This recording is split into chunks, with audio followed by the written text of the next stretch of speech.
Alrighty, so today's video is going to be about DX17 Darth Maul, and I also ended up getting the exclusive edition here with the speeder bike. It was a Sideshow exclusive. There's the speeder bike. I don't actually utilize the speeder bike though. I just pose him regularly, which you all will see that here shortly in the video. Let's start off with the box here. This is pretty much a standard issue Star Wars box with the engraved lettering on the side there. As you can see, we have the black and charcoal gray with the Star Wars insignia there.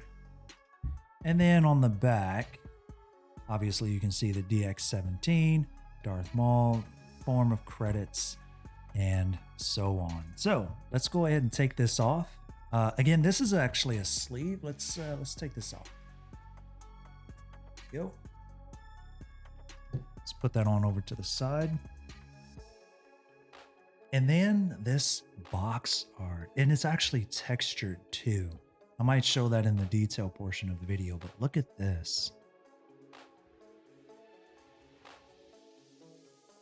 Look at that box art. That is so epic. Is that not good? Here, let's go ahead and show you all the side of it. You have Star Wars there on the side, which it's got like this beautiful shine to it. The back portion mimicking the other box that I just put off to the side there. Then you have the side here that's showing the logo, the Disney logo, and Darth Maul there. It's kind of weird to see Disney on the side, but we get that, you know, it's part of the Disney franchise, but it's very interesting seeing that there. And then back to the front where we see that beautiful portrait of Maul. So let's go ahead and get into what the inside of the box looks like right now. Alrighty, so here we have Darth Maul in all his glory, the box which we've just seen. So let's go ahead and open this up for you all. So we have a small excerpt here about Darth Maul, a deadly agile Sith Lord trained by the evil Darth Sidious, sorry. Darth Maul was a formidable warrior and scheming mastermind. He wielded an intimidating double-bladed lightsaber and fought with a menacing ferocity. Now we also have this really cool, I want to say this is mimicking the skin texture of Maul here on the inside of the box. Very cool touch. There we go. So we also have this really cool card, which I originally wanted to pull out, but decided against it. I don't know if it gave me a hell of a time when I tried to, but there it is in all its glory.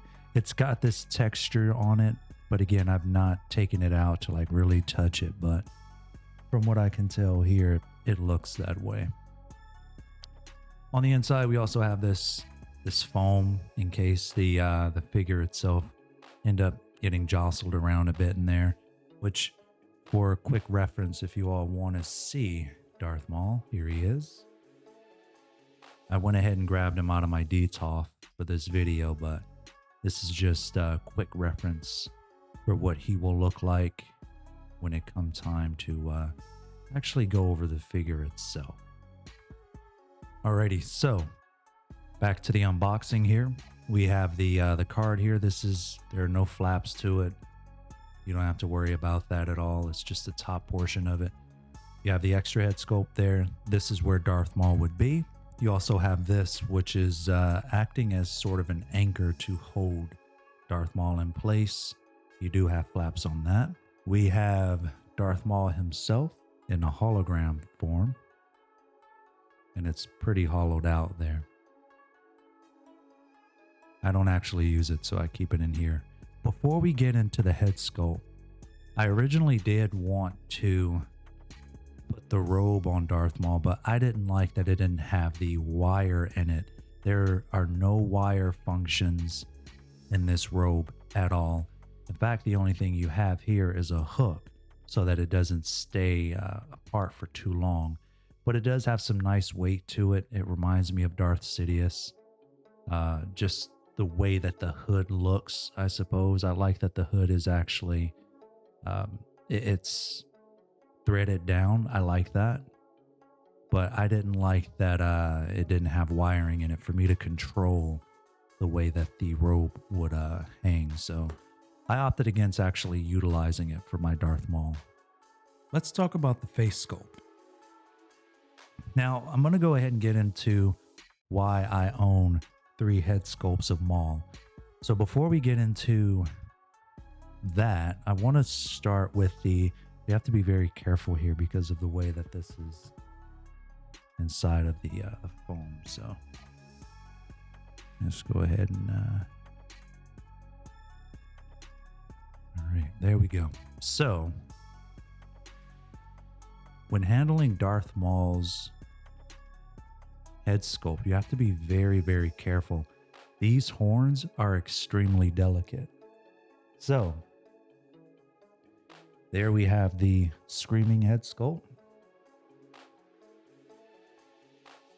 Very nice texture, very nice expression. As you can see, all of the horns are in place. And these eyes are also, you can control those through the system that they have beneath the head sculpt. I like the expression. I don't utilize it though, but it does look really, really cool. Really nice. I'm going to wait before I package it up though, because we do have another head sculpt to get through. Let's just place it there. Alrighty. Now, this is actually a repeat of the head sculpt that I have on my current Darth Maul. And when I received this one, it actually ended up coming without one of the horns. It's almost like it was meant to be there. I don't know if it got lost in the process and no one noticed, but that's the only thing. This is the first time I ever received a defective product from Hot Toys. There was no horn. So I sent in a picture and I figured, you know what? I originally was going to say, forget it. I'll just put the robe on him and, you know, act like nothing ever happened. Maybe that's another reason why I don't actually utilize the robe. But there is an extra head sculpt here. I don't know if I'm going to use it in the future and maybe put the robe on him so that I can use the other one for another figure. We'll have to wait and see, but it's just kind of here for now. Do not eat the salt. Do not eat it. Let's check out the accessories. We have the motion blades here. So for those of you who enjoy the action posing in your figures, you have those. You have the standard blades here. I personally like posing them with them, but with the double-sided saber, it's kind of hard in the detolf a bit. So I choose to just have him hold the hilt instead, but they do come with them. You have the binoculars, which are pretty cool. No moving parts on this though, but they're very nice. You have some really nice, looks like sand inside of the grooves and almost look like an ultraviolet lens or something there, and really nice, really nice. You also have the gauntlets.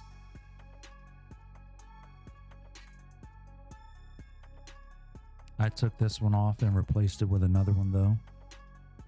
I believe that was for the one with the lightsaber hilt, but I ended up just keeping it on. There's one where you can section it off and put it on, but I kept it. This is also supposed to go underneath the gauntlet before you put the hand on it, but this is just an extra piece that I feel provide way too much of an issue more than anything. And honestly, it's not noticeable. We also have a couple hands. Some of them probably won't make sense with the way that I'm pairing them, but bear with me. So this is for the binoculars. Let me go ahead and grab the binoculars for you. So you're going to be holding the binoculars in this hand. Now, bear in mind, it's not going to, like, there's no grip to it. So you're going to have him position himself in a way where it makes sense for you to hold it. So keep that in mind if you're looking to purchase it off of the secondary market. Lightsaber hand. The hilt can, all you have to do is pull it apart. You can put the other hilt in this hand if you want to and have him dual wield it that way. This is for the left hand. So if you're one to pose like that, there you go. Next up, I want to say these are the speeder hands. So for those of you who want to pose in the speeder bike, you can definitely have him rest his hand on the speeder bike, maybe interchange the hands for it to do something additional with the other ones that we have, but there you go. Now these hands might be a little confusing. In fact, I'm gonna just go ahead and say that I don't exactly know what they're used for. However, I would personally use them as a way if he were switching his hilt around. I feel like it's one of those hands where he's kind of positioning the hilt to go in a different direction. That's what I think personally. You can let me know what you think in the comments section or if they're for something else. And then my favorite hands, yeah, the force push hands. I really like these. Really, really cool hands. I originally used one and not the other, but I've seen some really cool poses with these, so definitely like those. Next up, we also have the saber arms. I forgot that I put the batteries in these, so I'm gonna have to take those out. And believe it or not, I left it on in the box, so I'm definitely gonna take these out before I repackage them. But keep in mind, the motion is pretty limited. Like, yeah, you can twist and turn, but you want to be very, very careful with the way that you do that with these arms, because you don't want to break that off and, you know, that become an issue. I like these though. I like those. And then again, like I mentioned earlier, if you prefer the single wielding blade, you definitely have that feature here with Darth Maul. There aren't batteries in this one. Also, there is a piece that I'm going to come across later on. I want you to keep that in mind. So keep that bottom piece in mind in the way that it looks. But same thing here. You don't want to really goof around with this arm too long. Now that piece that I just showed you, this, if you want to have him wield one of the hilts, all you have to do is plug this at the bottom of that hilt for that finished look. You also have the eye socket mover. I actually never really learned how to use this. I honestly feel like it's more of an issue than anything. It's more of an issue trying to use this. So I actually go in and use my finger to get it right, but one day I'll figure it out. We also have a couple accessories here. This, you might not be able to see it in the camera, but these actually go on the waist. And I have had issues with one of them falling off of the belt. And it looks like they just come with two. So you have to be very, very careful when moving your Maul around, because these bits can fly off. Second, we've got, looks like a couple pegs there. I want to say maybe that's for the lightsaber hilt, you know, where it go on the side of his waist. Those happen to break off. I can't really tell exactly what they're for, but that's what it looks like to me. And then next up, everybody's favorite, extra pegs, in case we know things happen. So alrighty, and next up we have the speeder bike, which you can see here. We're going to get to Darth Maul shortly. I apologize. I like saving the best for last. Now, I've never actually used the speeder bike before, but trust me when I say we're going to go into more detail with this thing in the details section of the video. So make sure to hang out for that. But it does look really cool. I love the lights on the back there. They do take batteries. Look at the seat on that. This is really epic. I love this. Now it does stand on one of the pegs that come in the box. It's not just gonna sit there where you have to like have it just kind of sitting haphazardly. I love the foot pedals there. You have the information there on the dash. It's not a light up feature, by the way. Really cool. Do any of you happen to own this figure? I just feel like personally the speeder bike takes up a bit too much space in my DTOF, which is why I opt against using it. So I hate that I can't though. I don't have a big enough display to put my Maul on this. So, but it's a really nice. It's not like too heavy, but it's like it's a decent amount of weight to it, where it doesn't feel like plasticky. It's got nice texture to it. So there's a speeder bike. Next up, we have the base. Here we go. This is what the speeder bike will attach to in order for you to use it inside of the base, which I'll show you here shortly. This is the, here we go. This is what you would use in order to have Maul standing up or in a flight pose or anything of that magnitude. This is what you would use for that. Then you also have this really cool drone-like thing here. This goes into the top portion. There we go.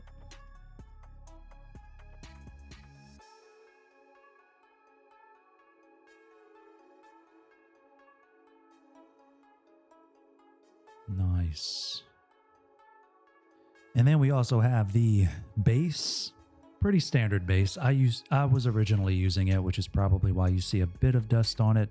I did use it originally for about a good couple months, and then I opted against keeping it in my DTOF because of how much space this thing takes up. So you have the metallic nameplate there, Hot Toys at the bottom, pretty generic baseball diamond base, and the room that they were fighting in Phantom Menace. Now, for those of you who want him on the speeder bike, they give you this textured paper-like base to go on top of the base foundation. You also have that option as well. Last but not least, you also have your instructions and your batteries. 3 of them are in the saber arm like I mentioned before. Now moving on to the details.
All in all, honestly, I feel like Darth Maul is definitely one of the cooler additions to my collection.